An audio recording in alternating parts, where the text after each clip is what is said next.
Hi, welcome back to Storytime. So we are halfway through The Mysterious Affair at Styles by Agatha Christie. Hi, Corel, how are you doing? Good to see you. So, of course, I like to do like 2 minutes of the starting soon screen just to give people time to arrive and stuff. Um, yeah, hope you slept all right. Hope your Sunday is going well.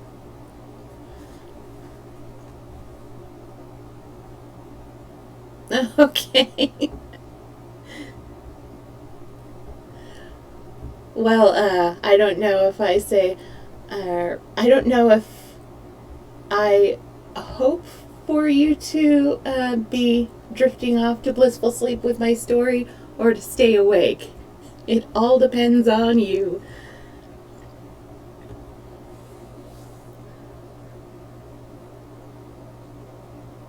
Okay, yeah, I went to sleep at 5:30, I think, and then I slept until 1. So I, of course, would like more time, but it's not bad, actually. I hope you slept well. I did. It was very nice, relaxing sleep. So I'm going to go ahead and get started. We are at Chapter 8, Fresh Suspicions. There was a moment's stupefied silence. Jap, who was the least surprised by any of us, was the first to speak. "My word," he cried, "you're the goods! And no mistake, Mr. Poirot. These witnesses of yours are all right, I suppose. Voila! I have prepared a list of them, names and addresses. You must see them, of course, but you will find it all right." "I'm sure of that." Jap lowered his voice. "I'm much obliged to you. A pretty mare's nest arresting him would have been." He turned to Inglethorpe. "But if you'll excuse me, sir, why couldn't you say all this at the inquest?" "I will tell you why," interrupted Poirot. "There was a certain rumor—" "Most malicious and utterly untrue one," interrupted Alfred Inglethorpe in an agitated voice. Oh, okay, yes. I just glanced at the previous chapter to see what was the reason and it was because he was seeing a married woman home to her farm a little lingeringly, if I remember correctly.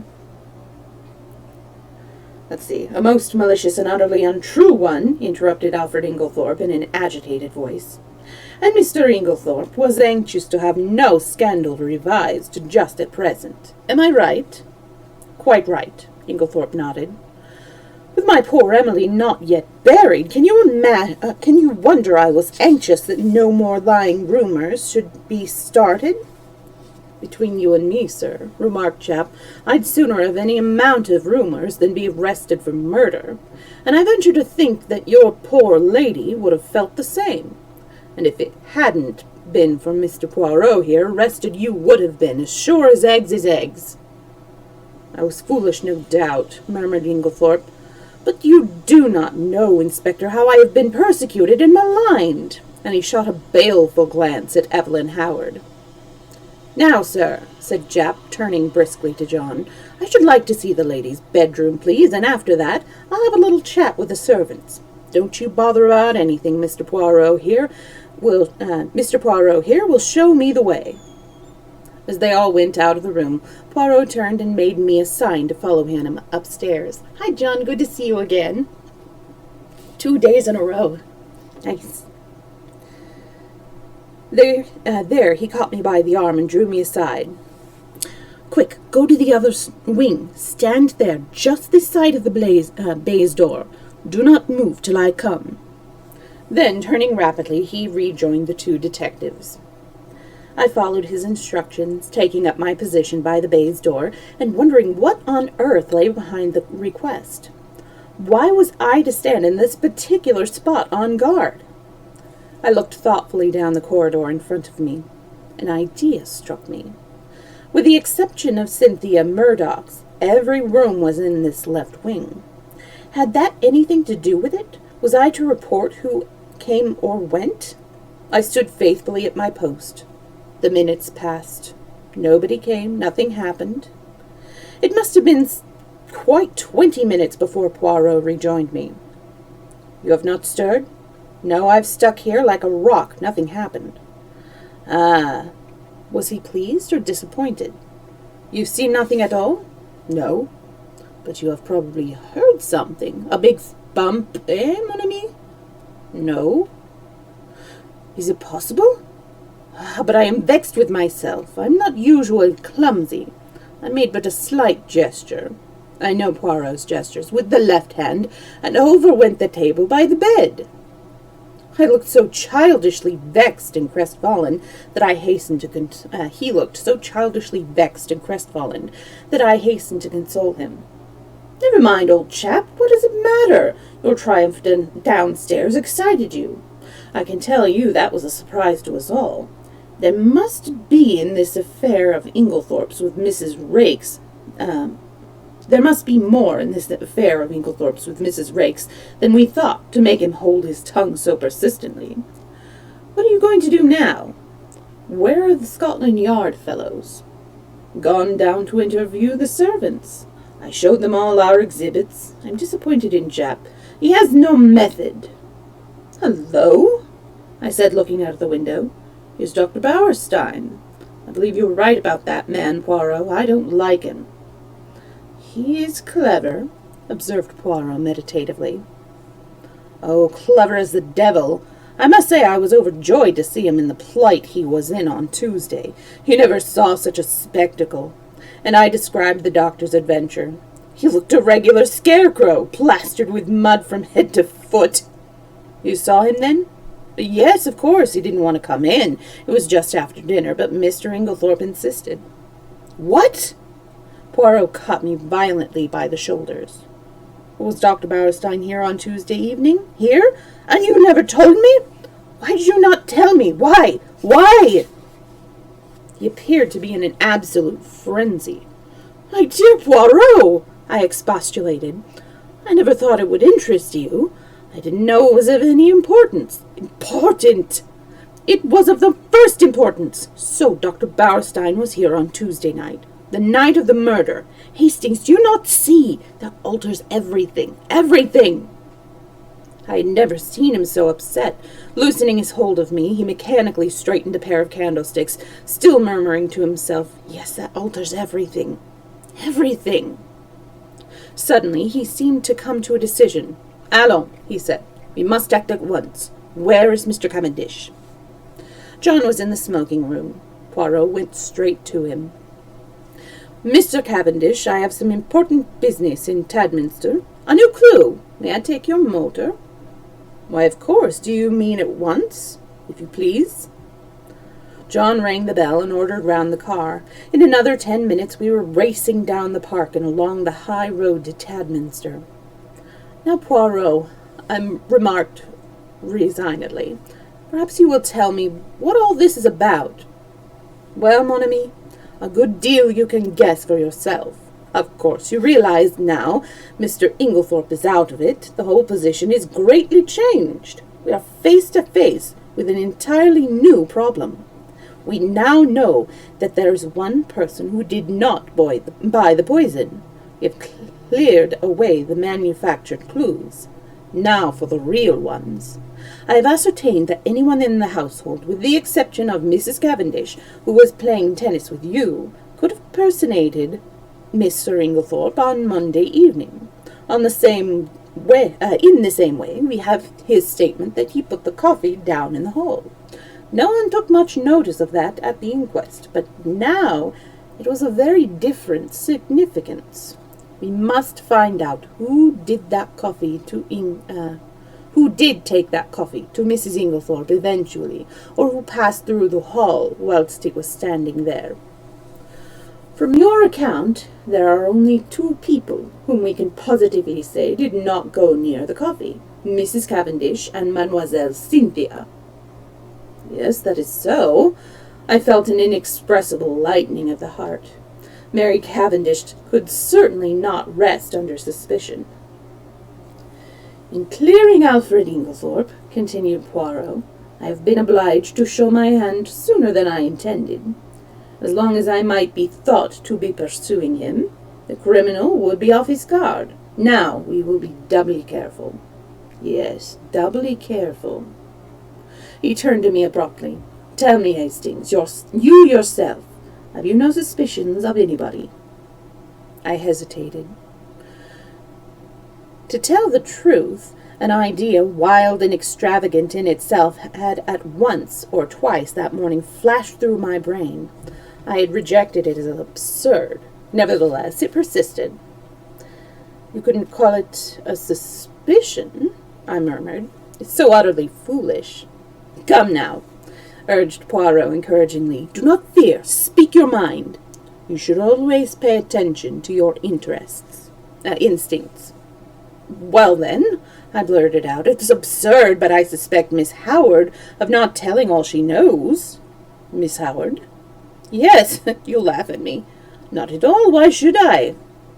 I can't help feeling, I continued blunderingly, that we've rather left her out of the public's possible suspects, simply on the strength of her having been away from the place. But, after all, she was only 15 miles away. A car would do it in half an hour. Can we say positively that she was away from Styles on the night of the murder? Yes, my friend, said Poirot unexpectedly. We can. One of my first actions was to ring up the hospital where she was working. Well, I learnt that Miss Howard had been on afternoon duties on Tuesday, and that, a convoy coming in unexpectedly, she had kindly offered to remain on night duty, which offer was gratefully accepted. That disposes of that. Oh, I said, rather nonplussed. Really, I continued, it's her extraordinary vehemence against Inglethorpe that started me off suspecting her. I can't help feeling she'd do anything against him. And I had an idea she might know something about the destroying of the will. She might have burnt the new one, mistaking it for the earlier one in his favor. She is so terribly bitter against him. You consider her vehemence unnatural? Yes. She is so very violent. I wonder really whether she is quite sane on that point. Poirot shook his head energetically. No, you are on the wrong track there. There is nothing weak-minded or degenerate about Miss Howard. She is an excellent specimen of well-balanced English beef and brawn. She is sanity itself. Yet her hatred of Inglethorpe seems almost a mania. My idea was, a very ridiculous one no doubt, that she had intended to poison him, and that in some way Mrs. Inglethorpe got hold of it by mistake, but I don't at all see how it could have been done. The whole thing is absurd and ridiculous to the last degree. Still, you are right on one thing. It is always wise to suspect everybody until you can prove logically, and to your own satisfaction, that they are innocent. Now, what reasons are there against Miss Howard's having deliberately poisoned Mrs. Inglethorpe? Why, she was devoted to her, I exclaimed. Cha-cha, cried Poirot irritably. You argue like a child. If Miss Howard was capable of poisoning the old lady, she would be quite equally capable of simulating devotion. No, we must look elsewhere. You are perfectly correct in this assumption that her vehemence against Alfred Inglethorpe is too violent to be natural. But you are quite wrong in the deduction you drew from it. I have drawn up my own deductions, which I believe to be correct, but I will not speak of them at present. He paused a moment, then went on. Now, to my way of thinking, there is one insuperable objection to Miss Howard's being the murderess, and that is that in no possible way could Mrs. Inglethorpe's death benefit Miss Howard. Now, there is no murder without a motive. I reflected. Could not Mrs. Inglethorpe have made a will in her favor? Poirot shook his head. But you yourself suggested that possibility to Mr. Wells. Poirot smiled. That was for a reason. I did not want to mention the name of the person who was actually in my mind. Miss Howard occupied very much the same position, so I used her name instead. Still, Mrs. Inglethorpe might have done so. Why, that will made on the afternoon of her death but Poirot shook his head, but Poirot's shake of the head was so energetic that I stopped. No, my friend, I have a certain little ideas of my own about that will, but I can tell you this much. It was not in Mrs. Howard's favor. I accepted his assurance, though I did not really see how he could be positive about the matter. Well, I said with a sigh, we will acquit Miss Howard, then. It is partly your fault that I ever came to suspect her. It was what you said about her evidence at the inquest that set me off. Poirot looked puzzled. What did I say about her evidence at the inquest? Don't you remember, when I cited her and John Cavendish as being above suspicion? Yes. He seemed a little confused, but recovered himself. By the way, Hastings, there is something I want you to do for me. Certainly, what is it? Next time you happen to be alone with Lawrence Cavendish, I want you to say this to him.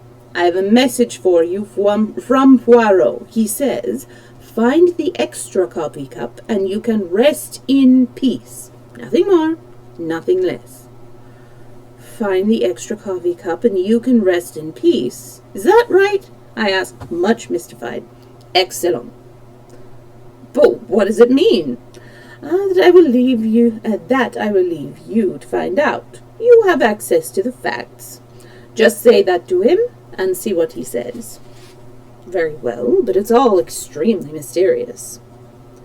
We were running into Tadminster now, and Poirot directed the car to the analytical chemist. Poirot hopped down briskly and went inside.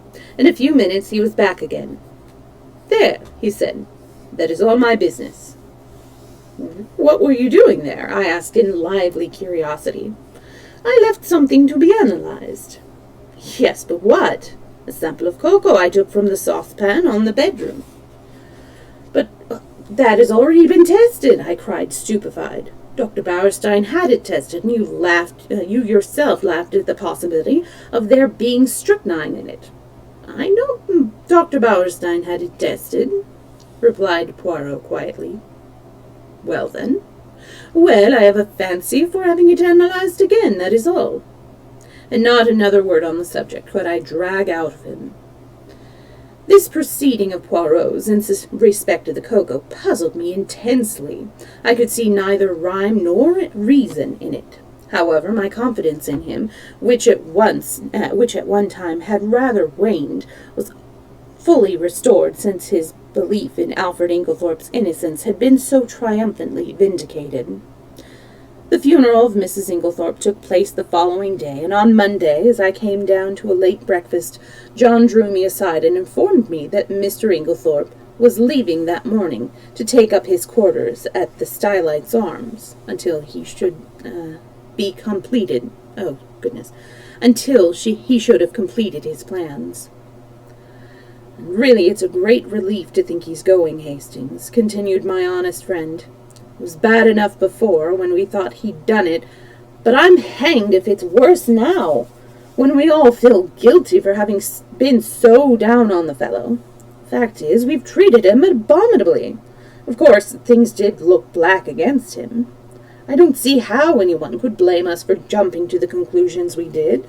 Still, there it is. We were in the wrong, and now there's a beastly feeling that one ought to make amends, which is difficult when one doesn't like the fellow a bit better than one did before. The whole thing's damned awkward, and I'm thankful he's had the tact to take himself off.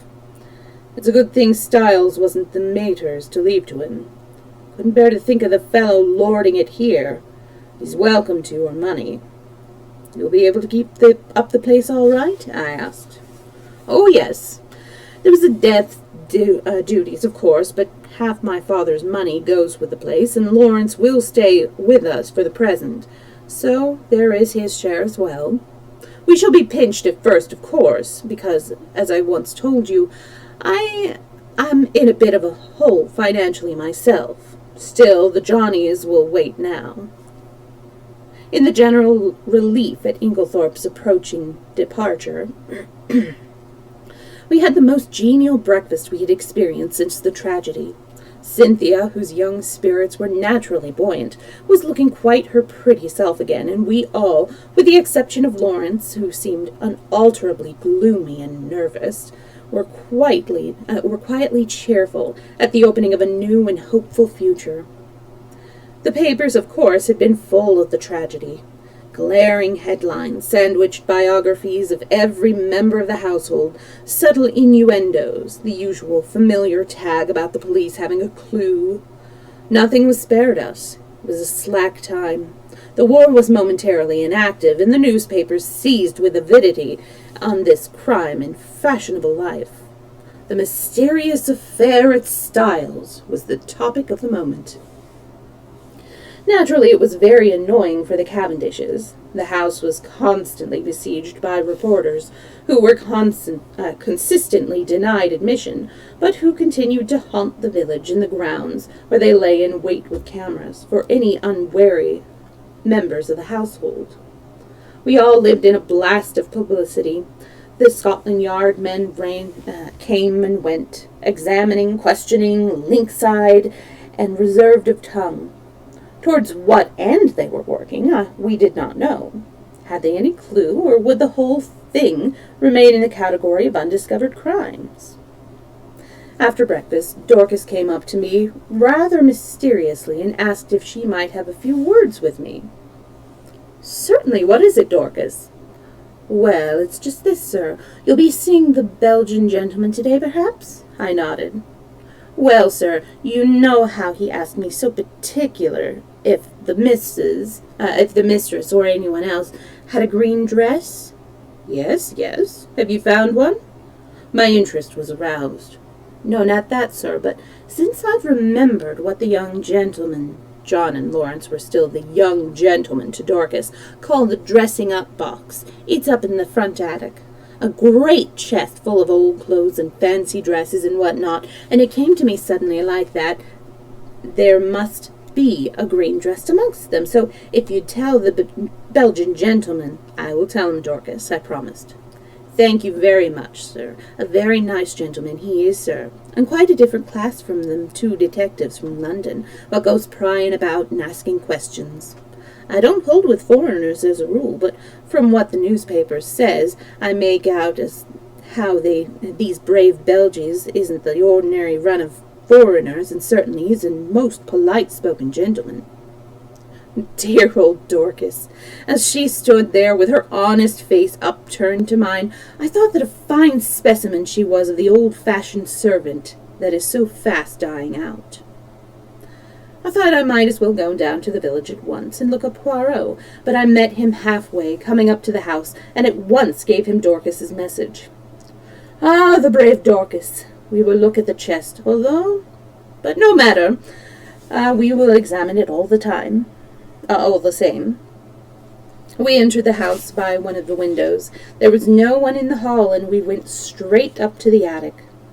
Sure enough, there was the chest, a fine old piece, all studded with brass nails and full to overflowing with every imaginable type of garment. Poirot bundled everything out onto the floor with scant ceremony. There were one or two green fabrics of varying shades, but Poirot shook his head over them all. He seemed somewhat apathetic in the search, as though he expected no great results from it. Suddenly he gave an exclamation. "What is it? Look!" The chest was nearly empty, and there, reposing right at the bottom, was a magnificent black beard. "Oh-ho!" said Poirot. "Oh-ho!" He turned it over in his hands, examining it closely. "New," he remarked. "Yes, quite new." After a moment's hesitation, he replaced it in the chest, heaped all the other things on top of it as before, and made his way briskly downstairs. He went straight to the pantry, where we found Dorcas busily polishing her silver. Poirot wished her good morning with Gallic politeness and went on.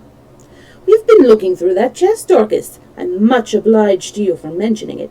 There is indeed a fine collection there. Are they often used, may I ask?" "Well, sir, not very often nowadays, though from time to time we do have what the young gentlemen call a dress-up night, and very funny it is sometimes, sir. Mr. Lawrence, he's wonderful, most comic. I shall never forget the night he came down as the Czar of Persia. I think he called it a sort of Eastern king it was. He had the big paper knife in his hand, and, 'Mind, Dorcas,' he says, 'you'll have to be very respectful. This is my specially sharpened scimitar, and it's off with your head if I'm at all displeased with you.' Miss Cynthia, she was what they might call an Apache or some such name. A Frenchified sort of cutthroat, I take it to be. A real sight she looked. You'd never have believed a pretty young lady like that could have made herself into such a ruffian. Nobody would have known her." "These evenings must have been great fun," said Poirot genially. "I suppose Mr. Lawrence wore that fine black beard in the chest upstairs when he was Shah of Persia?" "He did have a beard, sir," replied Dorcas, smiling, "and well I know it, for he borrowed 2 skeins of my black wool to make it with, and I'm sure it looked wonderfully natural at the distance. I didn't know as there was a beard up there at all. It must have been got quite lately, I think. There was a red wig, I know, but nothing else in the way of hair. Burnt corks they used mostly, though 'tis messy getting it off again. Miss Cynthia was a negress once, and oh, the trouble she had." "So Dorcas knows nothing about that black beard," said Poirot thankfully, as he walked away into the hall again. "Do you think it is the one?" I whispered eagerly. Poirot nodded. "I do. You notice it has been trimmed?" "No." "Yes. It was cut exactly the shape of Mr. Inglethorpe's, and I found 1 or 2 snipped hairs. Hastings, this affair is very deep." "Who put it in the chest, I wonder?" "Someone with a good deal of intelligence," remarked Poirot dryly. "You realize that he chose the one place in the house to hide it where its presence would not be remarked?" "Yes, he's intelligent. But we must be more intelligent. We must be so intelligent that he does not suspect us of being intelligent at all." I acquiesced. "There, mon ami, you will be of great assistance to me." I was pleased with compliment. There had been times when I hardly thought the Poirot appreciated me at any true worth. "Yes," he continued, staring at me thoughtfully, "you will be invaluable." This was naturally gratifying, but Poirot's next words were not so welcome. "I must have an ally in the house," he observed reflectively. "You have me," I protested. "True, but you are not sufficient." I was hurt, and showed it. Poirot hurried to explain himself. "You do not quite take my meaning. You are known to be working with me. I want somebody who is not associated with us in any way." "Oh, I see. How about John?" "No, I think not." "The dear fellow isn't perhaps very bright," I said thoughtfully. "Here comes Miss Howard," said Poirot suddenly. "She is the very person, but I am in her black books since I cleared Mr. Inglethorpe. Still, we can but try." With a nod that was barely civil, Miss Howard assented to Poirot's request for a few minutes' conversation. We went into the little morning room, and Poirot closed the door. "Well, Monsieur Poirot," said Miss Howard impatiently, "what is it? Out with it. I'm busy." "Do you remember, mademoiselle, that I once asked you to help me?" "Yes, I do." The lady nodded. "And I told you I'd help you with pleasure, to hang Alfred Inglethorpe." "Ah!" Poirot studied her seriously. "Miss Howard, I will ask you one question. I beg of you to reply to it truthfully." "Never tell lies," replied Miss Howard. "It is this. Do you still believe that Mrs. Inglethorpe was poisoned by her husband?" "What do you mean?" she asked sharply. "You needn't think your pretty explanations influence me in the slightest. I'll admit that it wasn't he who bought strychnine in the chemist's shop. What of it? I dare say he soaked flypaper, as I told you at the beginning." "That is arsenic, not strychnine," said Poirot mildly. "What does that matter? Arsenic would put poor Emily out of the way just as well as strychnine. If I'm convinced he did it, it doesn't matter a jot to me how he did it." "Exactly. If you are convinced he did it," said Poirot quietly, "I will put my question in another form. Did you ever in your heart of hearts believe that Mrs. Inglethorpe was poisoned by her husband?" "Good heavens!" cried Miss Howard. "Haven't I always told you the man is a villain? Haven't I always told you he would murder her in her bed? Haven't I always hated him like poison?" "Exactly," said Poirot. "That bears out my little idea entirely." "What little idea?" "Miss Howard, do you remember a conversation that took place on the day of my friend's arrival here? He repeated it to me, and there is a sentence of yours that has impressed me very much. Do you remember affirming that if a crime had been committed and anyone you loved had been murdered, you felt certain that you would know by instinct who the criminal was, even if you were quite unable to prove it?" "Yes, I remember saying that. I believe it too. I suppose you think it nonsense?" "Not at all." "And yet you will pay no attention to my instinct against Alfred Inglethorpe?" "No," said Poirot curtly, "because your instinct is not against Mr. Inglethorpe." "What?" "No, you wish to believe he committed the crime. You believe him capable of committing it, but your instinct tells you he did not commit it. It tells you more. Shall I go on?" She was staring at him, fascinated, and made a slight affirmative movement of the hand. "Shall I tell you why you have been so vehement against Mr. Inglethorpe? It is because you have been trying to believe what you wish to believe. It is because you are trying to drown and stifle your instinct, which tells you another name." "No, no, no!" cried Miss Howard, wildly flinging up her hands. "Don't say it! Don't you say it! It isn't true! It can't be true! I don't know what put such a dreadful idea into my head." "I am right, am I not?" asked Poirot. Yes, you must be a wizard to have guessed. But it can't be so. It's so monstrous, too impossible. It must be Alfred Inglethorpe." Poirot shook his head gravely. "Don't ask me about it," continued Miss Howard, "because I shan't tell you. I won't admit it, even to myself. I must be mad to think of such a thing." Poirot nodded, as if satisfied. "I will ask you nothing. It is enough for me that it is as I thought, and I too have my own instincts. We are working together towards a common end." "Don't ask me to help you, because I won't. I wouldn't lift a finger to... she faltered. "You will help me in spite of yourself. I ask you nothing, but you will be my ally. You will not be able to help yourself. You will do the only thing that I want of you. And that is, you will watch." Evelyn Howard bowed her head. "Yes, I can't help doing that. I am always watching, always hoping I shall be proved wrong." "If we are wrong, well and good," said Poirot. "No one will be more pleased than I shall. But if we are right, Miss Howard, on whose side are you then?" I don't know. Come on. It could be hushed up." "There must be no hushing up." "But Emily herself—" She broke off. "Miss Howard," said Poirot gravely, "this is unworthy of you."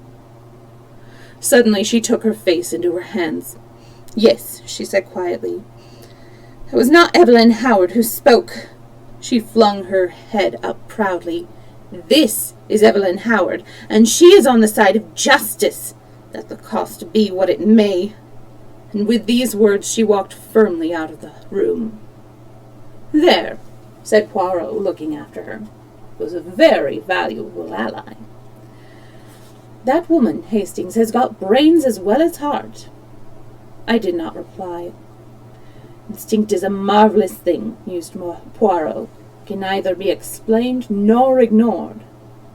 You and Miss Howard seem to know what you're talking about, I observed coldly. Perhaps you don't realize that I am still in the dark. Really? Is that so, mon ami? Yes, enlighten me, will you? Poirot studied me attentively for a moment or two. Then, to my intense surprise, he shook his head decidedly. No, my friend. Oh, look here, why not? 2 is enough for a secret. I think it is very unfair to keep back facts from me. I am not keeping back facts. Every fact that I know is in your possession. You can draw your own deductions from them. This time it is a question of ideas. Still, it would be interesting to know. Poirot looked at me very earnestly and again shook his head. You see, he said sadly, you have no instincts. It was intelligence you were requiring just now, I pointed out. You too often go together, said Poirot enigmatically. The remark seemed so utterly irrelevant that I did not even take the trouble to answer it.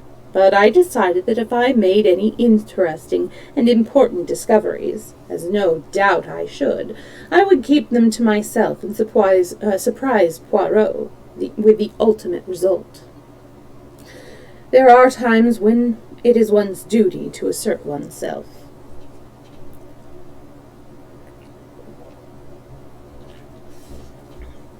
Just quickly checking on a thing.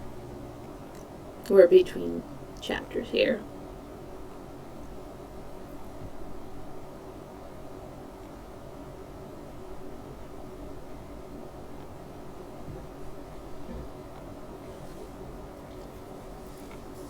Chapter 9. Dr. Bauerstein. I had no opportunity as yet of passing on Poirot's message to Lawrence. But now, as I strolled out on the lawn, still nursing a grudge against my friend's high-handedness, I saw Lawrence on the croquet lawn, aimlessly knocking a couple of very ancient balls about, with a still more ancient mallet. It struck me that it would be a good opportunity to deliver my message. Otherwise, Poirot himself might relieve me of it. It was true that I did not quite gather its purport, but I flattered myself that by Lawrence's reply, and perhaps a little skilful cross-examination on my part, I should soon perceive its significance. Accordingly, I accosted him. "I have been looking for you," I remarked untruthfully. "Have you?" "Yes, the truth is I've got a message for you. From Poirot." "Yes?" "He told me to wait until I was alone with you," I said, dropping my voice significantly and watching him intently out of the corner of my eye. I've always been rather good at what is called, I believe, creating an atmosphere. "Well?" There was no change of expression in the dark, melancholic face. Had he any idea of what I was about to say? "This is the message." I dropped my voice still lower. "Find the extra coffee cup, and you can rest in peace." What on earth does he mean? Lawrence stared at me in quite unaffected astonishment. "Don't you know?" "Not in the least, do you?" I was compelled to shake my head. "What extra coffee cup?" "I don't know." "You'd better ask Dorcas or one of the maids if he wants to know about coffee cups. It's their business, not mine. I don't know anything about the coffee cups except that we've got some that are never used, which are a perfect dream. Old Worcester, you're not a connoisseur, are you? Old Worcester, you're not a connoisseur, are you, Hastings?" I shook my head. "You miss a lot. A really perfect bit of old china. It's pure delight to handle, or even to look at it." "Well, what am I to tell Poirot?" "Tell him I don't know what he's talking about. It's double Dutch to me." "All right." I was moving off towards the house again when he suddenly called me back. "I say, what was the end of that message? Say it over again, will you?" "Find the extra coffee cup and you can rest in peace." "Are you sure you don't know what it means?" I asked him earnestly. He shook his head. "No," he said musingly, "I don't. I wish I did." The boom of the gong sounded from the house, and we went in together. Poirot had been asked by John to remain to lunch, and was already seated at the table. By tacit consent, all mention of the tragedy was barred. We conversed on the war and other outside topics, but after the cheese and biscuits had been handed round, and Dorcas had left the room, Poirot suddenly leant forward to Mrs. Cavendish. "Pardon me, madame, for recalling unpleasant memories, but I have a little idea." Poirot's little ideas were becoming a perfect byword. "And would like to ask 1 or 2 questions." "Of me? Certainly." "You are too amiable, madame. What I want to ask is this. The door leading into Mrs. Inglethorpe's room from that of Mademoiselle Cynthia, it was bolted, you say?" "Certainly it was bolted," replied Mary Cavendish, rather surprised. "I said so at the inquest." "Bolted?" "Yes." She looked perplexed. "I mean," explained Poirot, "you are sure it was bolted and not merely locked?" "Oh, I see what you mean. No, I don't know. I said bolted, meaning that it was fastened, and I could not open it, but I believe all the doors were found bolted on the inside." "Still, as far as you are concerned, the door might equally have been locked." "Oh, yes." "You yourself did not happen to notice, mademoiselle, when you entered Mrs. Inglethorpe's room, whether that door was bolted or not?" I believe it was." "But you did not see?" "No, I never looked." "But I did," interrupted Lawrence suddenly. "I happened to notice that it was bolted." "Ah, that settles it." And Poirot looked crestfallen. I could not help rejoicing that for once one of his little ideas had come to naught. After lunch, Poirot begged me to accompany him home. I consented rather stiffly. "Are you enjoying it? You are annoyed, is it not so?" he asked anxiously as we walked through the park. "Not at all," I said coldly. "That is well. That lifts a great load from my mind." This was not quite what I had intended. I had hoped that he would have observed the stiffness of my manner. Still, the fervour of his words went towards the appeasing of my just displeasure. I thawed. "I gave Lawrence your message," I said. "And what did he say? He was entirely puzzled?" "Yes, I'm quite sure he had no idea of what you meant." I had expected Poirot to be disappointed, but to my surprise he replied that was as he had thought, and that he was very glad. My pride forbade me to ask any questions. Poirot switched off on another track. "Mademoiselle Cynthia was not at lunch today." "How is that?" "She's at the hospital again. She resumes work today."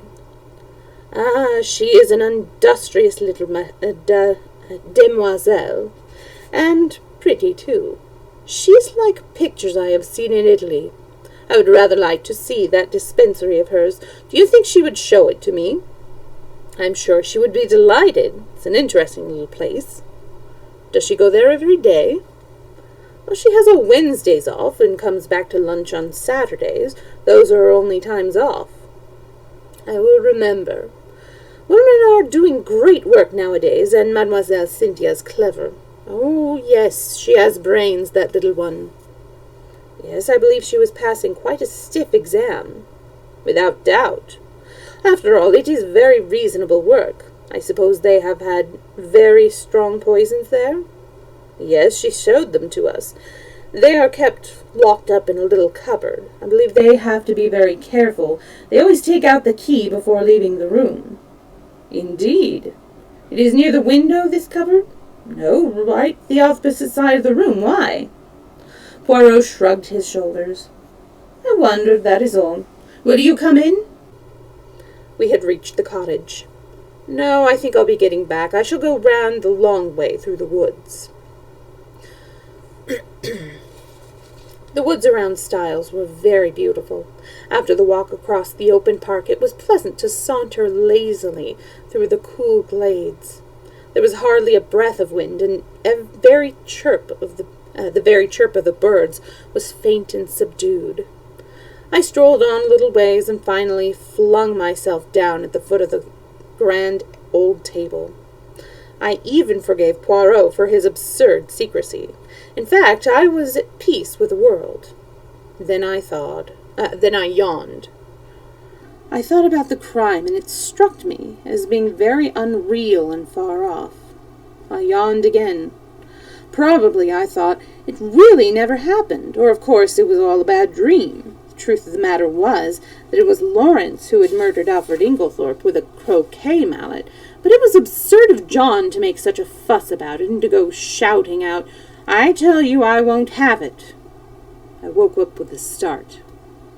At once I realized that I was in a very awkward predicament, for about 12 feet away from me, John and Mary Cavendish were standing facing each other, and they were evidently quarreling, and, quite as evidently, they were unaware of my vicinity, for before I could move or speak, John repeated the words which had aroused me from my dream. "I tell you, Mary, I won't have it." Mary's voice came, cool and liquid. "Have you any right to criticize my actions?" "It will be the talk of the village. My mother was only buried on Saturday, and there you are gadding about with a fellow." "Oh," she shrugged her shoulders, "if it is only village gossip that you mind." "But it isn't. I've had enough of the fellow hanging about. He's a Polish Jew anyway. Oh, gee. A tinge of Jewish blood is not a bad thing. It leavens the—" She looked at him. "Stolid stupidity of the ordinary Englishman." Very quickly.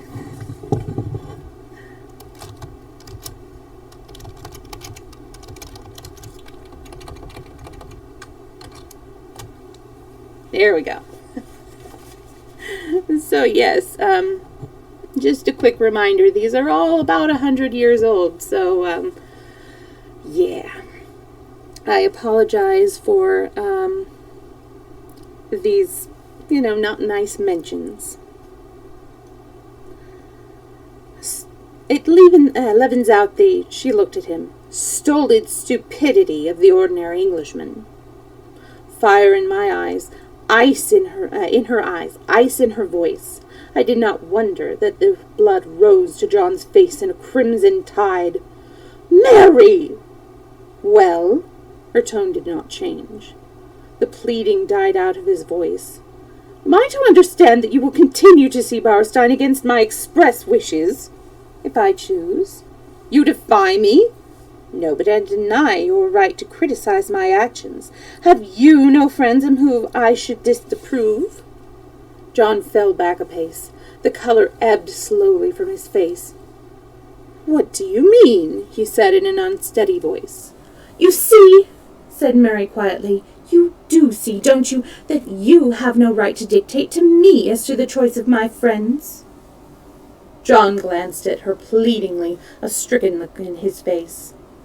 "No right? Have I no right, Mary?" he said unsteadily. He stretched out his hands. "Mary!" For a moment I thought she wavered. A softer expression came over her face. Then suddenly she turned almost fiercely away. "None!" She was walking away when John sprang after her and caught her by the arm. "Mary!" His voice was very quiet now. "Are you in love with this fellow Bowerstein?" She hesitated, and suddenly there swept across her face a strange expression. Old as the hills, yet with something eternally young about it. So might some Egyptian sphinx have smiled. She freed herself quietly from his arm and spoke over her shoulder. "Perhaps," she said, and then swiftly passed out of the little glade, leaving John standing there as though he had been turned to stone. Rather ostentatiously I stepped forward, crackling some dead branches with my feet as I did so. John turned. Luckily, he took it for granted that I had only just come upon the scene. "Hello, Hastings. Have you seen the little fellow safely back to his cottage? Quaint little chap. Is he any good, though, really?" "He was considered one of the finest detectives of his day." "Oh, well, I suppose there must be something in it, then. What a rotten world it is, though." "You find it so?" I asked. "Good Lord, yes. There's this terrible business to start with. Scotland Yard men in and out of the house like a jack-in-the-box. Never know where they won't turn up next. Screaming headlines in every part in the paper in the country. Damned old journalists, I say. But you know there was a whole crowd staring in at the lodge gates this morning. Sort of Madame Tussaud's Chamber of Horrors business that can be seen for nothing. Pretty thick, isn't it?" "Cheer up, John," I said soothingly. "Can't last forever." "Can't it, though?" "It can last long enough for us to never be able to hold up our heads again." No, you're getting morbid on the subject."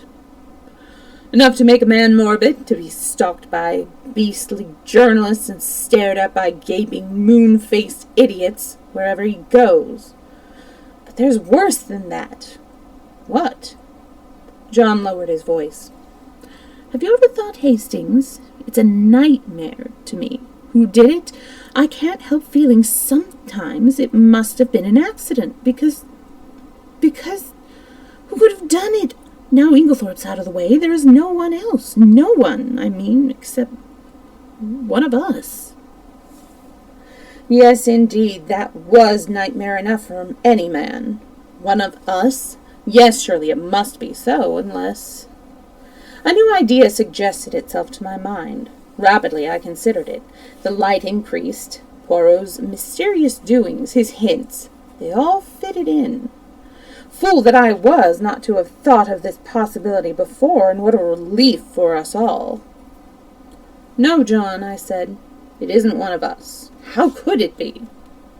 "I know, but still, who else is there?" "Can't you guess?" "No." I looked cautiously round and lowered my voice. "Dr. Bauerstein," I whispered. "Impossible!" "Not at all." "But what earthly interest could he have in Mother's death?" "That I don't see, I confess, but I tell you this, Poirot thinks so." "Poirot? Does he? How do you know?"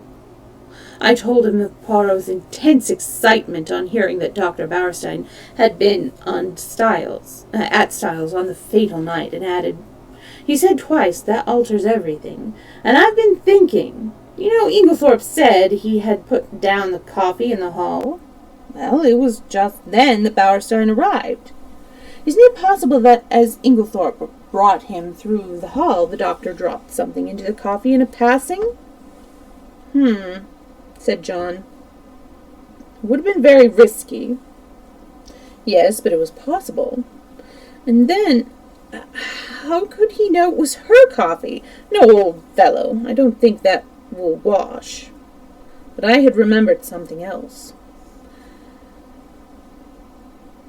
"You're quite right. That wasn't how it was done. Listen." And then I told him of the cocoa sample which Poirot had taken to be analyzed. John interrupted just as I had done. "But look here. Bauerstein had had it analyzed already?" Yes, that's the point. I didn't see it either until now. Don't you understand? Bauerstein had it analyzed. That's just it.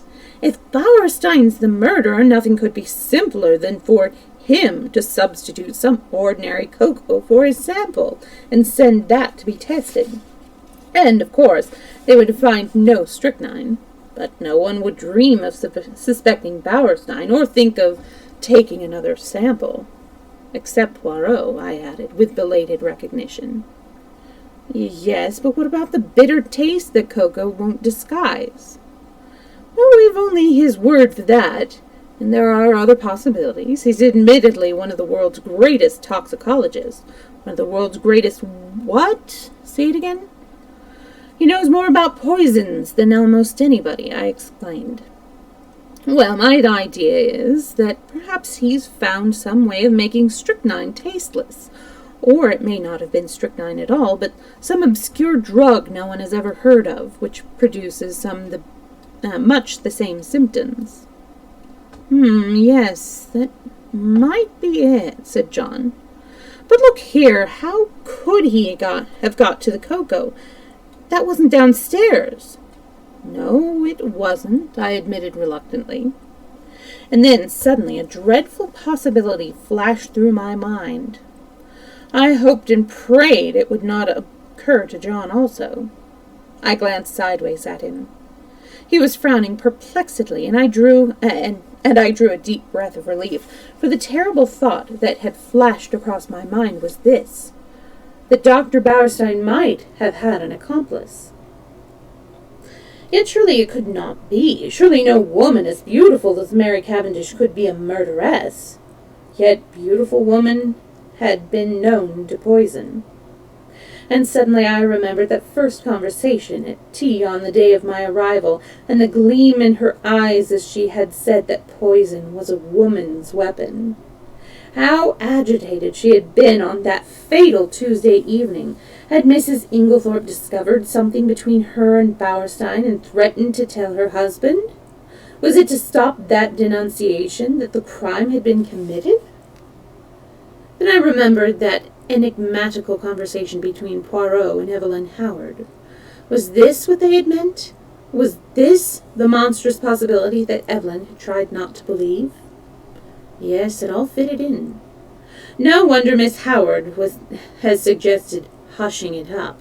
Now I understood that unfinished sentence of hers. Emily herself. And in my heart I agreed with her.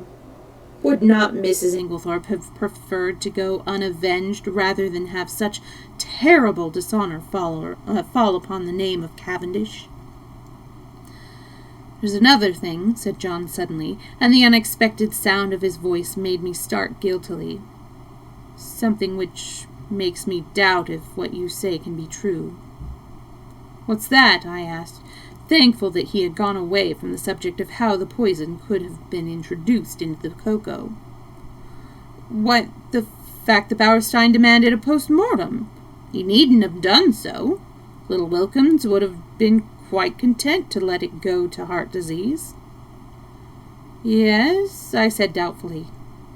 But we don't know. Perhaps he thought it safer in the long run. Someone might have talked afterwards. Then the Home Office might have ordered exhumation. The whole thing would have come out then, and people would have been in an awkward position, for no one would have believed that a man of his reputation could have been deceived into calling it heart disease. Yes, that's possible, admitted John. Still, I'm blessed if I can see what his motive could have been. I trembled. Look here, I said. I may be altogether wrong, and remember, all this is in confidence. Oh, of course, that goes without saying. We had walked as we talked, and now we passed through the little gate into the garden. Voices rose near at hand, for tea was spread out under the sycamore tree, as it had been on the day of my arrival. Cynthia was back from the hospital, and I placed my chair beside her and told her of Poirot's wish to visit the dispensary. Of course! I'd love him to see it. He'd better come to tea there one day. I must fix it up with him. He's such a dear little man, but he is funny. He made me take the brooch out of my tie the other day and put it in again because he said it wasn't straight. I laughed. It's quite a mania with him. Yes, isn't it? We were silent for a minute or two, and then, glancing in the direction of Mary Cavendish and dropping her voice, Cynthia said, Mr. Hastings. Yes? After tea, I want to talk to you. Her glance at Mary had set me thinking. I fancied that between these two there existed very little sympathy. For the first time it occurred to me to wonder about the girl's future. Mrs. Inglethorpe had made no provisions of any kind for her, but I imagined that John and Mary would possibly insist on her making her home with them, at any rate until the end of the war. John, I knew, was very fond of her and would be sorry to let her go.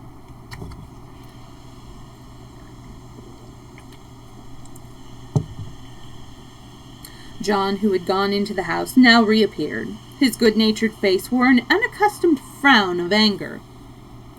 "Confound those detectives! I can't think what they're after. They've been in every room in the house, turning things inside and out and upside down. It really is too bad. I suppose they took advantage of our all being out. I should go for that fellow Jap when I next see him."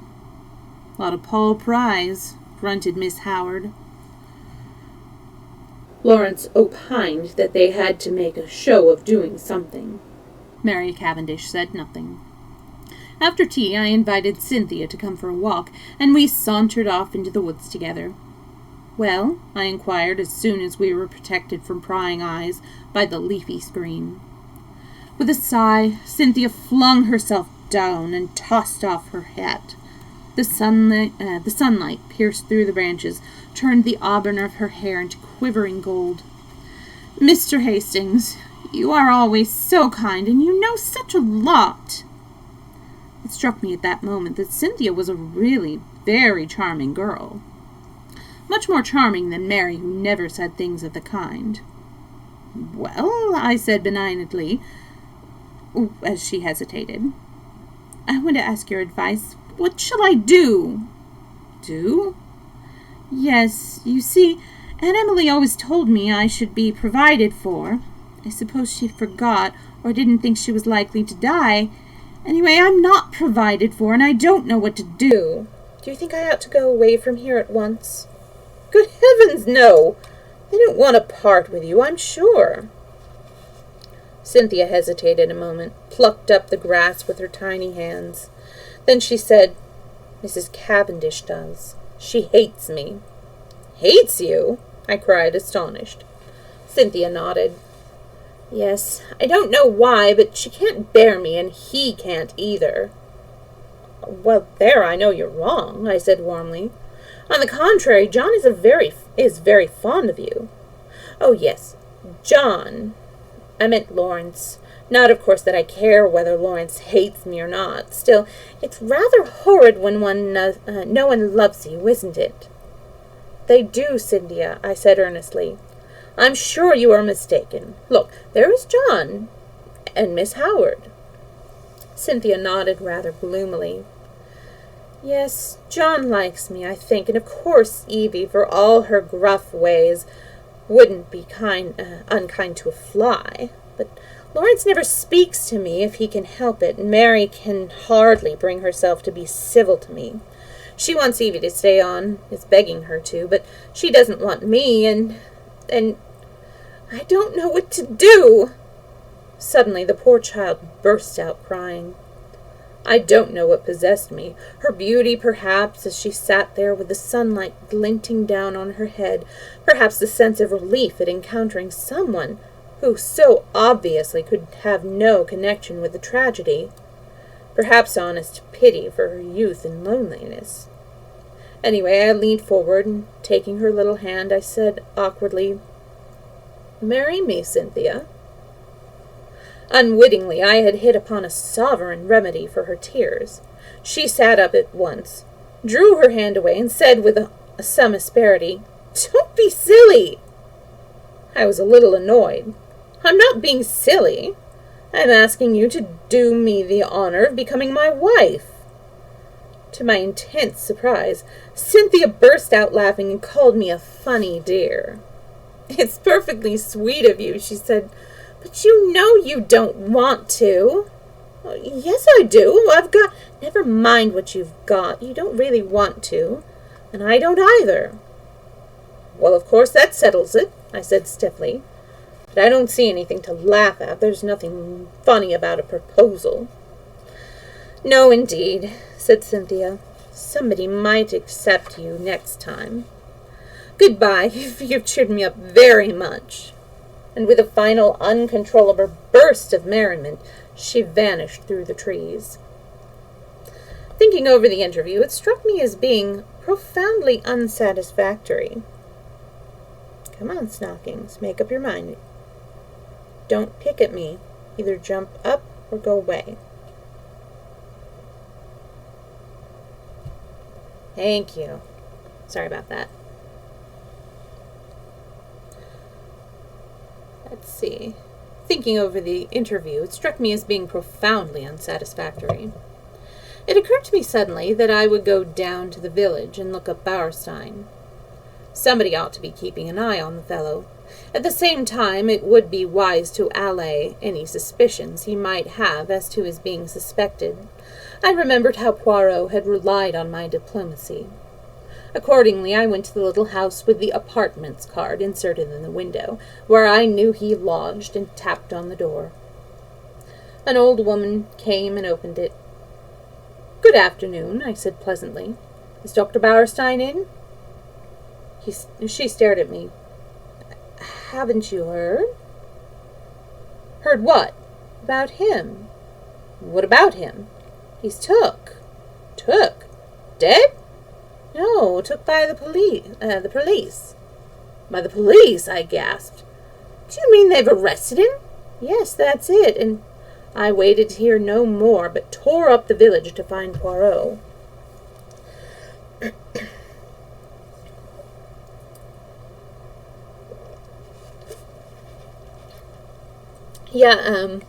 John, as you can see, I actually added some commands. There are quite a few, and it's silly that it took me so long to do them. But yeah, I did those about a couple of weeks ago, I think. There are a whole bunch.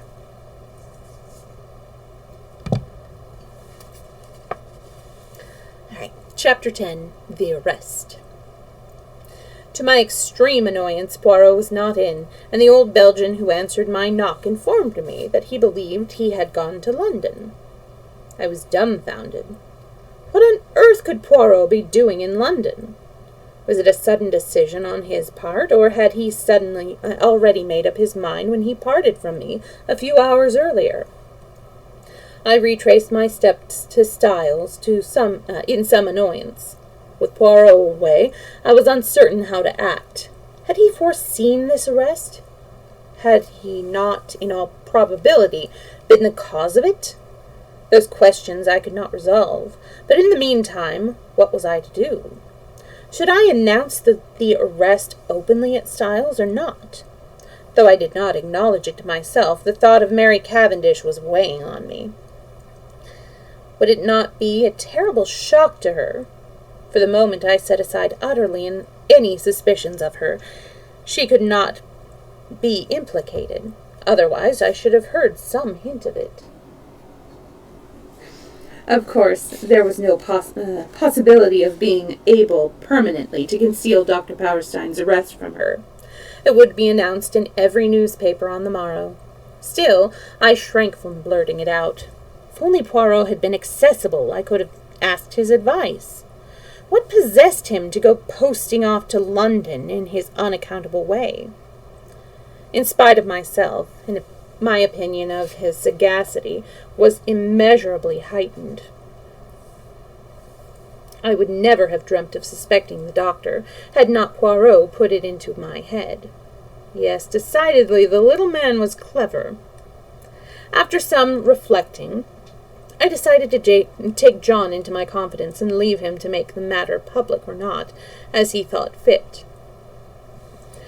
He gave vent to a prodigious whistle as I imparted the news. "Great Scott! You were right, then! I couldn't believe it at the time."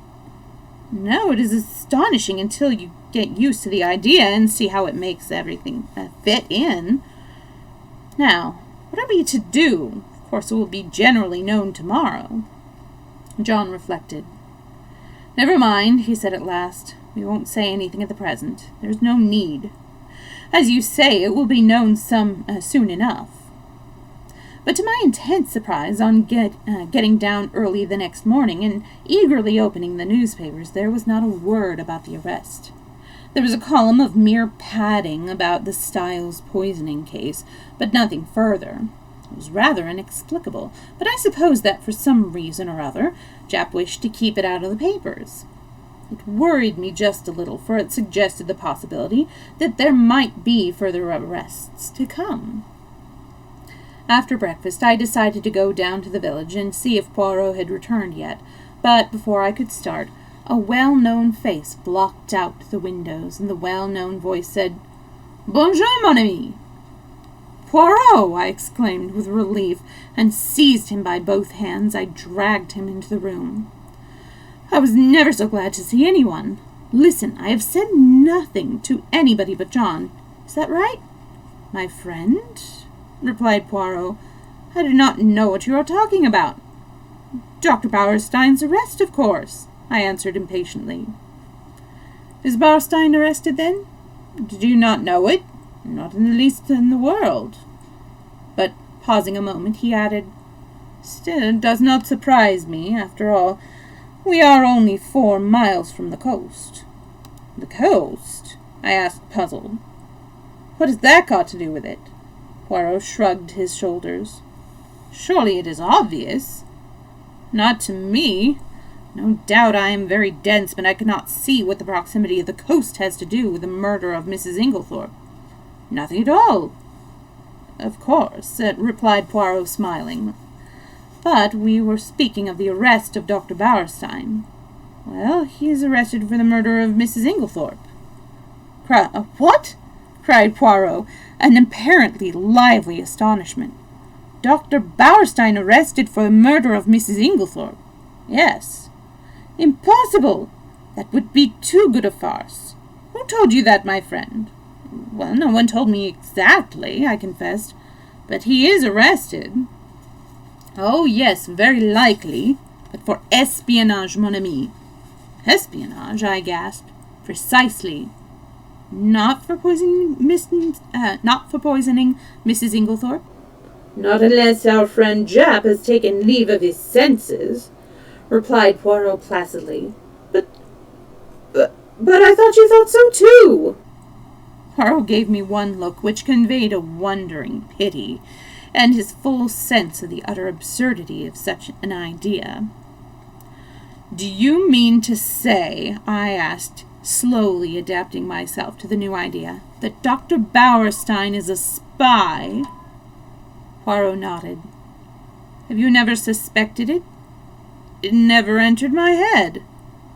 "It did not strike you as peculiar that a famous London doctor should bury himself in a little village like this, and should be in the habit of walking about at all hours of the night fully dressed?"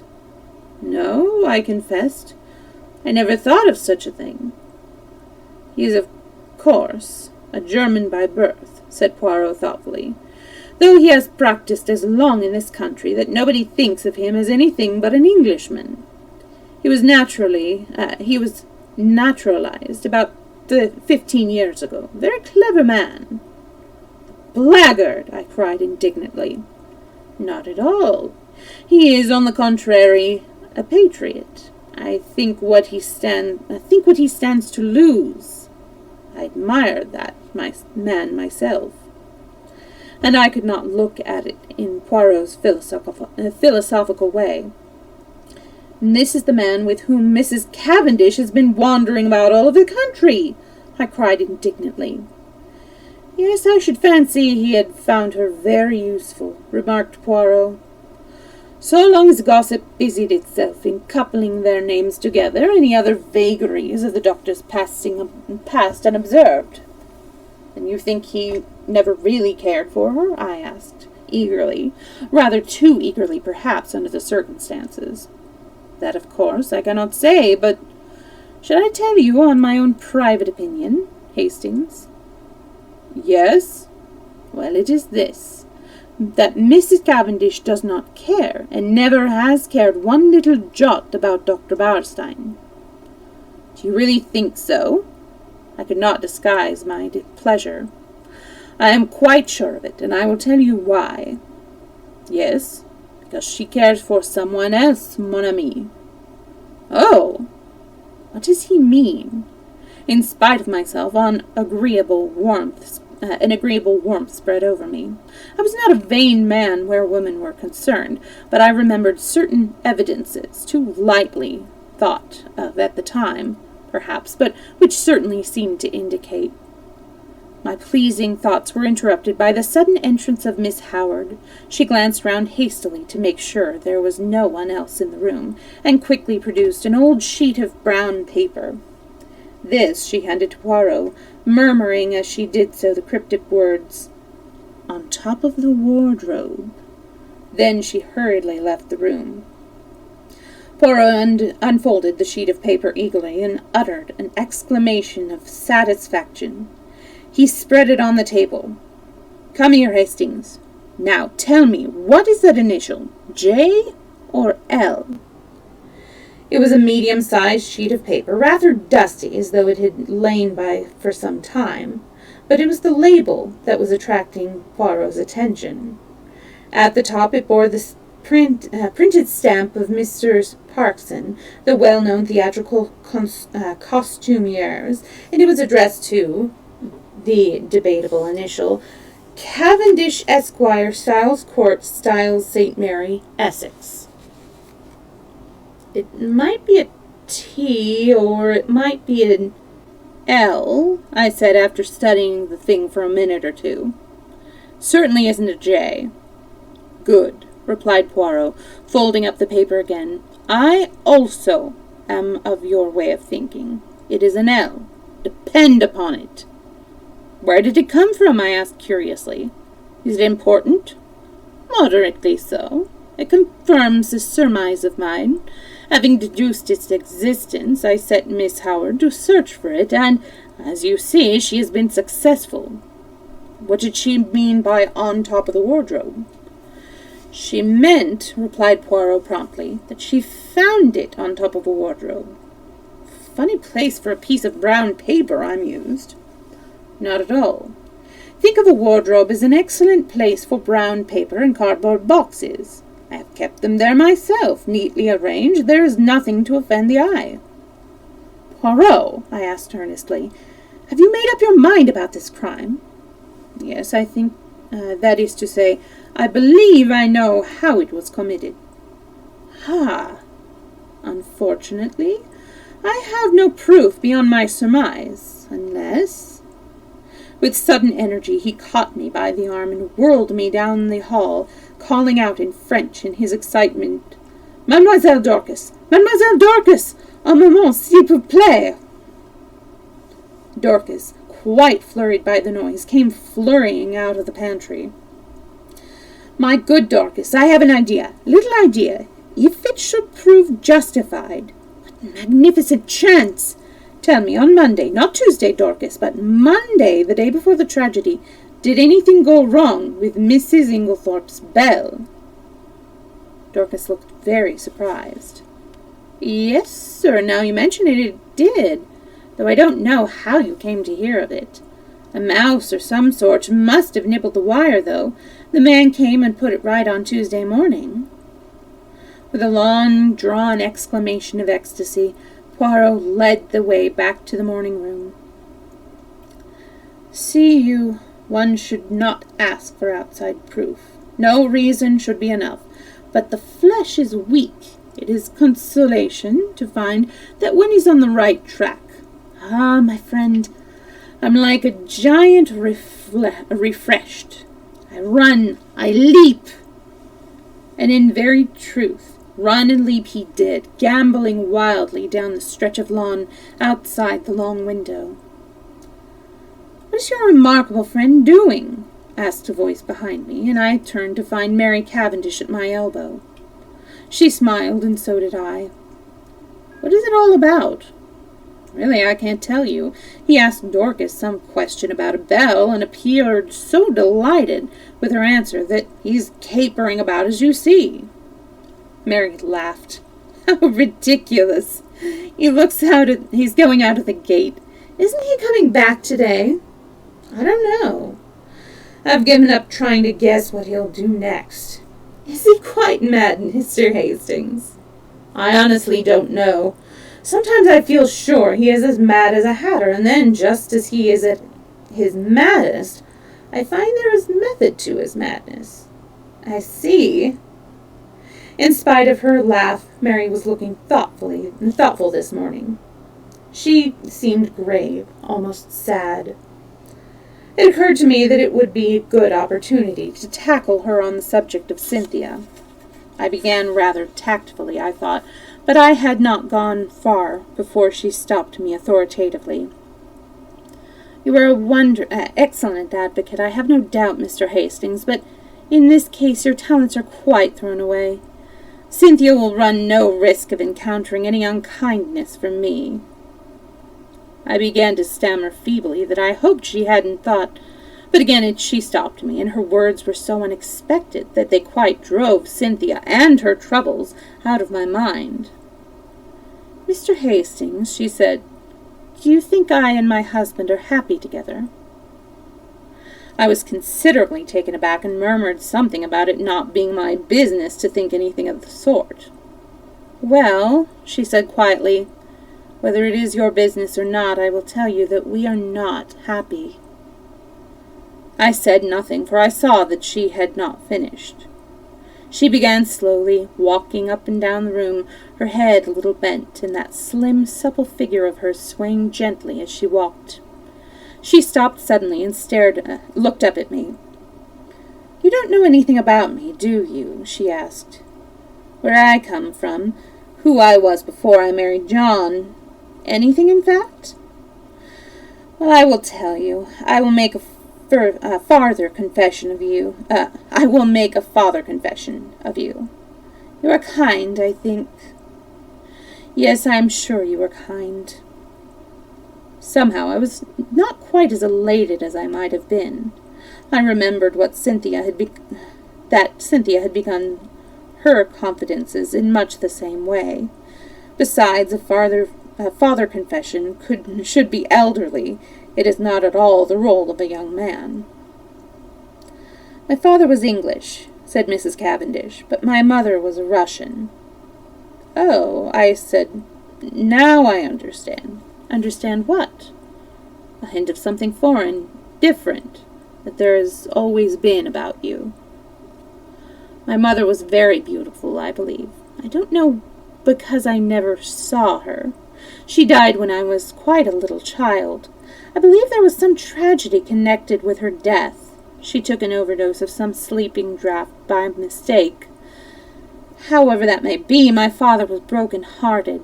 Shortly afterward, he went into the consular service. Everywhere he went, I went with him.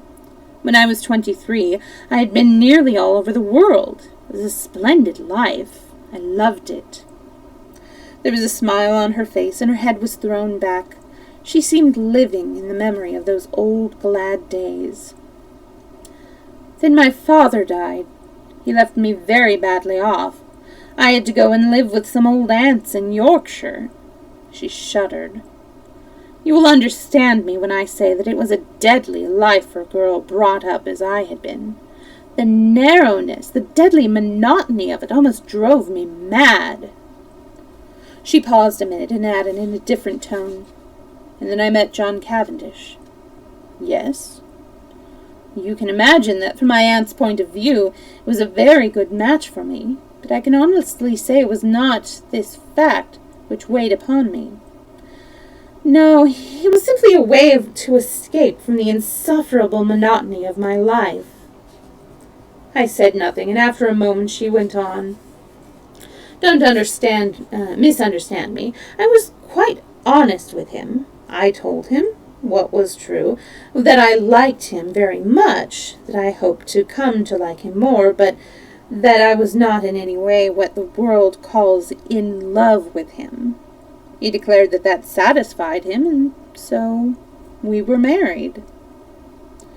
She waited a long time. A little frown had gathered on her forehead. She seemed to be looking back earnestly into those past days. I am sure, he cared for me at first, but I suppose we were not well matched. Almost at once we drifted apart. It is not a pleasant thing for my pride, but it is the truth. He tired of me very soon. I must have made some murmur of dissent, for she went on quickly. "Oh, yes, he did. Not that it matters now that we've come to the parting of the ways." "What do you mean?" She answered quietly, I mean that I am not going to remain at Styles. You and John are not going to live here? John may live here, but I shall not. You are going to leave him? Yes. But why? She paused a long time and said at last, Perhaps because I want to be free. And as she spoke, I had a sudden vision of broad spaces, verdant tracts of forest, untrodden lands, and a realization of that freedom, of what freedom would mean to such a nature as Mary Cavendish. I seemed to see her for a moment as she was, a proud, wild creature, as untamed by civilization as some shy bird of the hills. A little cry broke from her lips. You don't know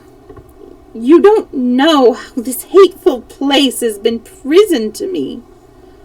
I understand, I said, but don't do anything rash. Oh, rash! Her voice mocked at my prudence. Then suddenly I said a thing I could have bitten out of my tongue for. You know what Dr. Bauerstein has been arrested?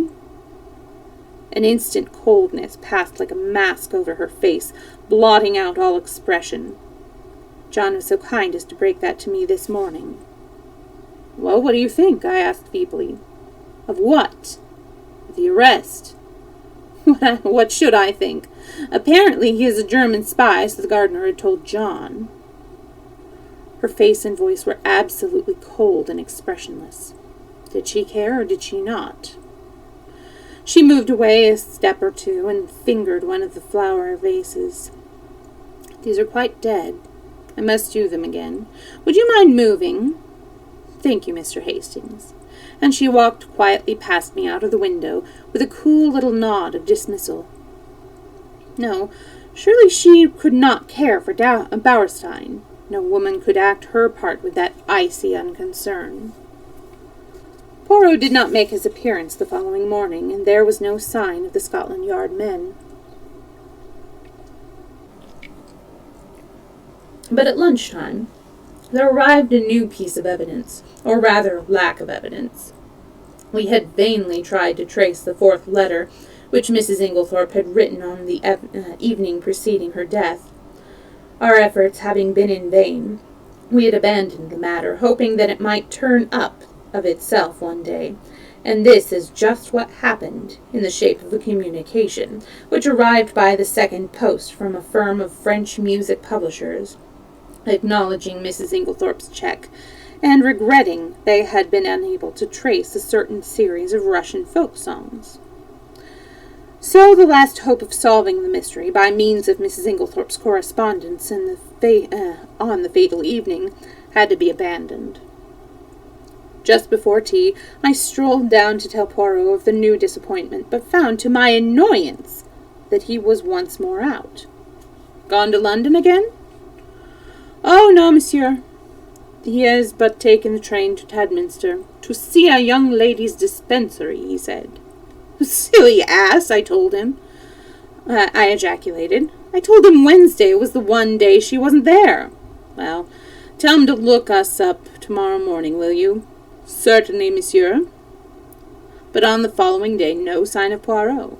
I was getting angry. He was really treating us in the same cavalier fashion. After lunch, Lawrence drew me aside and asked if I was going down to see him. No, I don't think I shall. He can come up here if he wants to see us. Oh. Lawrence looked indeterminate. Something unusually nervous and excited in his manner roused my curiosity. What is it? I asked. I could go there if there's anything special. Well, it's nothing much, but... Well, if you are going, will you tell him... He dropped his voice to a whisper. I think I've found the extra coffee cup. I had almost forgotten that enigmatical message of Poirot's, but now my curiosity was aroused afresh. Lawrence would say no more, so I decided that I would descend from my high horse, and once more seek out Poirot at Leastways Cottage. This time I was received with a smile. Monsieur Poirot was within. Would I mount? I mounted accordingly. Poirot was sitting by the table, his head buried in his hands. He sprang up at my entrance. "What is it?" I asked solicitously. "You are not ill, I trust?" No, not ill, but I decide an affair of great moment." "Whether to catch the criminal or not?" I asked facetiously, but to my great surprise, Poirot nodded gravely. "To speak or not to speak, as your so great Shakespeare says, that is the question." I did not trouble to correct the quotation. "You are not serious, Poirot." "I am of the most serious, for the most serious of all things hangs in the balance." "What is it?" "Woman's happiness, mon ami," he said gravely. I did not quite know what to say. "The moment has come," said Poirot thankfully, "and I do not know what to do. For you see it is a big mistake for which I play. No one but I, Hercule Poirot, would attempt it." And he tapped himself proudly on the breast. Hang on a second.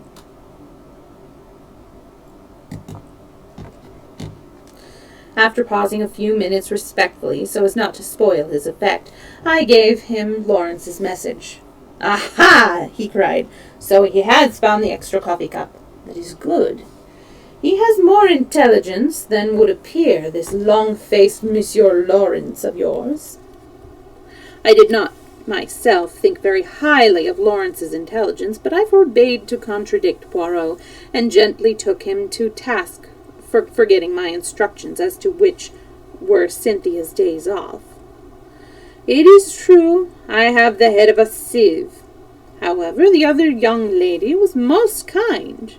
She was sorry for my disappointment, and showed me everything in the kindest way." "Oh, well, that's all right, then.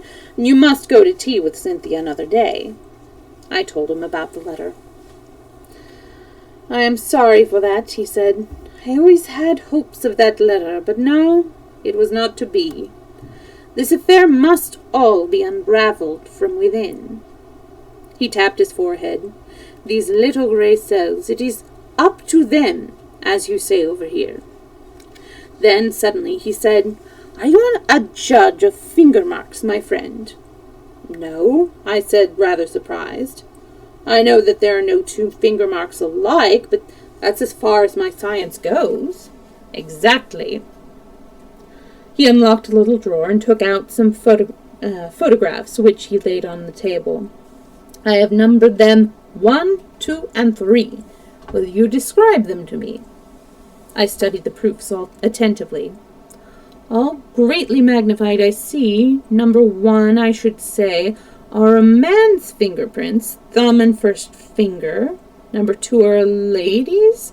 They're much smaller and quite different in every way. Number 3... I paused for some time. "There seems to be a lot of confused finger marks, but here, very distinctly, are number 1's. Overlapping the others?" "Yes." "You recognize them beyond fail?" "Oh, yes, they are identical." Poirot nodded and, gently taking the photographs from me, locked them up again. "I suppose," I said, that as usual, you're not going to explain?" "On the contrary. No, number 1 were the fingerprints of Monsieur Lawrence. Number 2 were those of Mademoiselle Cynthia. They are not important. I merely obtained them for comparison. Number 3 is a little more complicated." "Yes?" "It is, as you see, highly magnified. You may have noticed a sort of blur extending all around the picture. I will not describe to you the special apparatus, dusting powder, etc., which I used. It is a well-known process to the police, and by means of it you can obtain a photograph of the fingerprint on any object in a very short space of time. Well, my friend, you have seen the finger marks. It remains to tell you the particular object on which they have been left." "Go on. I am really excited." "Eh bien, photo number 3 represents the highly magnified surface of a tiny bottle in the top poison cupboard of the dispensary in the Red Cross Hospital at Tadminster, which sounds like the house that Jack built. Oh, good heavens! I exclaimed. But what were Lawrence Cavendish's finger marks doing on it? He never went near the poison cupboard the day we were there. Oh, yes, he did. Impossible! We were all together the whole time. Poirot shook his head. No, my friend, there was a moment when you are not altogether. There was a moment when you could not have been altogether, or it would not have been necessary to call to Monsieur Lawrence to come and join you on the balcony. I'd forgotten that, I admitted. It was only for a moment. Long enough. Long enough for what? Poirot's smile became enigmatical. Long enough for a gentleman who had once studied medicine to gratify a very natural interest and curiosity. Our eyes met. Poirot's were pleasantly vague. He got up and hummed a little tune. I watched him suspiciously. Poirot, I said, what was in this particular little bottle? Poirot looked out of the window. Hydrochloride of strychnine, he said over his shoulder, continuing to hum. Good heavens, I said quite quietly. I was not surprised. I had expected the answer. I was not surprised. I had expected that answer. They use the pure hydrochloride of strychnine very little, only occasionally for pills. It is the official solution. A liquid strychnine hydrochlor that is used in most medicines. That is why the finger marks have remained undisturbed since then. How did you manage to take this photograph? I dropped my hat from the balcony, exclaimed Poirot simply. Visitors were not permitted below at that hour, so, in spite of my many apologies, Mademoiselle Cynthia's colleague had to go down and fetch it for me. Then you knew what you were going to find? No, not at all. I merely realized that it was possible, from your story, for Monsieur Lawrence to go to the poison cupboard. The possibility had to be confirmed or eliminated. Poirot, I said, your gaiety does not deceive me. It is a very important discovery. I do not know, said Poirot, but one thing does strike me. No doubt it has struck you too. What is that? Why, that there is altogether too much strychnine about this case. This is the third time we've run against it. There was strychnine in Mrs. Inglethorpe's tonic.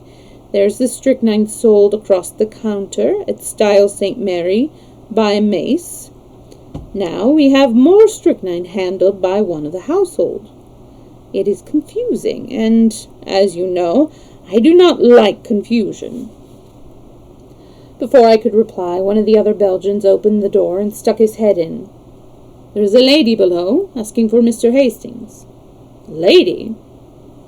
I jumped up. Poirot followed me down the stairs. Mary Cavendish was standing in the doorway. I've been visiting an old woman in the village, she explained, and as Lawrence told me you were with Monsieur Poirot, I thought I would call for you. Alas, madame, said Poirot, I thought you had come to honor me with a visit. I will some day if you ask me, she promised him, smiling. That is well. If you should like a farther confession, madame. She started ever so slightly. Remember, Papa Poirot is always at your service. She stared at him for a few minutes, as though seeking to read some deeper meaning into his words. Then she turned abruptly away. Come, will you not walk back with us too, Mr. Poirot? Enchanted, madame. All the way to Styles, Mary talked fast and feverishly. It struck me that in some ways she was nervous of Poirot's eyes. The weather had broken, and the sharp wind was almost autumnal in its shrewishness. Mary shivered a little and buttoned her black sports coat closer. The wind through the trees made a mournful noise, like some giant sighing. We walked up to the great door of Styles, and at once the knowledge came to us that something was wrong. Dorcas came running out to meet us. She was crying and wringing her hands. I was aware of other servants huddled together in the background, all eyes and ears.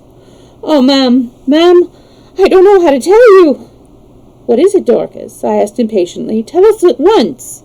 "It's those wicked detectives. They've arrested him. They've arrested Mr. Cavendish." "Arrested Lawrence?" I gaped. I saw a strange look come into Dorcas's eyes. "No, sir, not Mr. Lawrence. Mr. John." Behind me, with a wild cry, Mary Cavendish fell heavily against me, and as I turned to catch her, I met the quiet triumph in Poirot's eyes.